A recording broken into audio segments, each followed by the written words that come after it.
Another day, another basketball stories na naman ang pagkukwentuhan natin.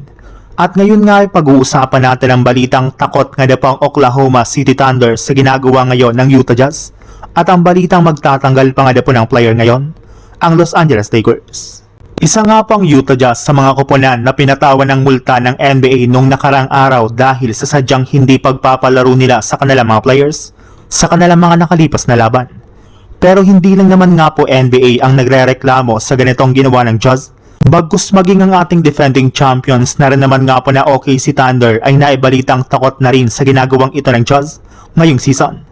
Ayon nga po sa labas na balita, narereklamo na nga po ng OKC Thunder ang Jazz sa patuloy na pagtatangking nito sa pamamagitan ng hindi nila pagpapalaro sa kanilang mga key players. At isa nga po sa mga dahilan bakit ginagawa ito ng ating defending champions ay dahil kapag hindi nga po umabot sa top 8 sa darating na 2026 NBA Draft ang makukuhang pick ng Jazz, ay mapupunta nga po ito sa OKC Thunder base sa ginawang trade ng dalawang team na ito noon.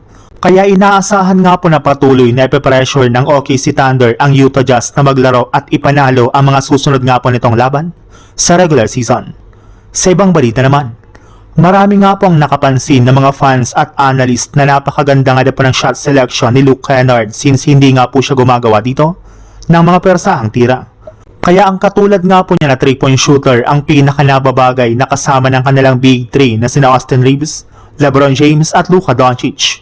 Gamit nga po ang kanyang shooting sa 3-point line ay maayos nga po niyang na-stretch ang floor at ang kanilang opensa para sa kanyang mga teammates. Kaya mas maayos na nga pong makakapagsalaksak ang kanilang Big 3 sa ilalim ng basket sa mga susunod nilang laban sa second half ng season. Pero ayon nga po sa ilang mga analyst, hindi rin naman nga na po sasapat si Luke Kennard para magkampiyon ngayong season ang Lakers bagkus kailangan pa nga po nilang kumuha ng bagong player sa buyout market. At para nga po magawa iyan ay kailangan nga po nilang magtanggal ng ilan sa kanilang mga kasalukuyang player either si Dalton Knecht o di si Maxi Kleber.